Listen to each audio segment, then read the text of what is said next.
Le petit Nicolas, Sampé et Goscinny. Un souvenir qu'on va chérir. Ce matin, nous sommes tous arrivés à l'école bien contents, parce qu'on va prendre une photo de la classe, qui sera pour nous un souvenir que nous allons chérir toute notre vie, comme nous l'a dit la maîtresse. Elle nous a dit aussi de venir bien propre et bien coiffé. C'est avec plein de brillantines sur la tête que je suis entrée dans la cour de récréation. Tous les copains étaient déjà là, et la maîtresse était en train de gronder Geoffroy, qui était venu habillé en martien. Geoffroy a un papa très riche, qui lui achète tous les jouets qu'il veut. Geoffroy disait à la maîtresse qu'il voulait absolument être photographié en martien, et que sinon il s'en irait. Le photographe était là, aussi, avec son appareil, et la maîtresse lui a dit qu'il fallait faire vite, sinon nous allions rater notre cours d'arithmétique. Agnan, qui est le premier de la classe et le chouchou de la maîtresse, a dit que ce serait dommage de ne pas avoir arithmétique, parce qu'il aimait ça et qu'il avait bien fait tous ses problèmes. Eudes, un copain qui est très fort, voulait donner un coup de poing sur le nez d'Agnan. Mais Agnan a des lunettes, et on ne peut pas taper sur lui aussi souvent qu'on le voudrait. La maîtresse s'est mise à crier que nous étions insupportables, et que si ça continuait, il n'y aurait pas de photo, et qu'on irait en classe. Le photographe, alors, a dit « Allons, allons, allons, du calme, du calme. Je sais comment il faut parler aux enfants. Tout va se passer très bien. » Le photographe a décidé que nous devions nous mettre sur 3 rangs. Le premier rang assis par terre.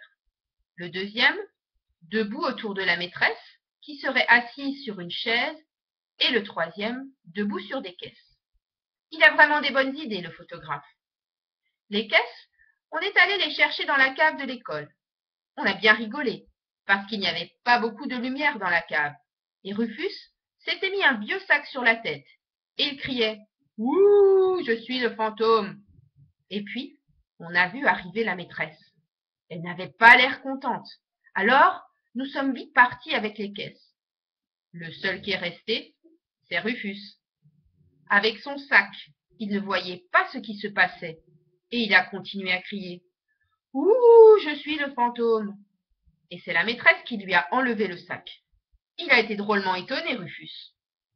De retour dans la cour, la maîtresse a lâché l'oreille de Rufus, et elle s'est frappé le front avec la main. « Mais vous êtes tout noir !» elle a dit. C'était vrai. En faisant les guignols dans la cave, on s'était un peu sali. La maîtresse n'était pas contente, mais le photographe lui a dit que ce n'était pas grave.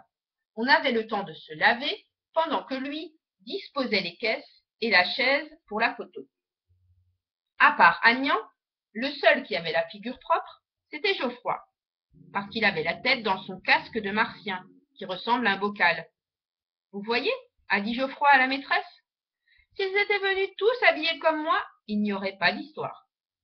J'ai vu que la maîtresse avait bien envie de tirer les oreilles de Geoffroy, mais il n'y avait pas de prise sur le bocal. C'est une combine épatante, ce costume de martien. Nous sommes revenus après nous être lavés et peignés. On était bien un peu mouillés, mais le photographe a dit que ça ne faisait rien, que sur la photo, ça ne se verrait pas. Bon, nous a dit le photographe, vous voulez faire plaisir à votre maîtresse? Nous avons répondu que oui, parce que nous l'aimons bien, la maîtresse. Elle est drôlement gentille quand nous ne la mettons pas en colère. Alors, a dit le photographe, vous allez sagement prendre vos places pour la photo. Les plus grands sur les caisses, les moyens debout, les petits assis.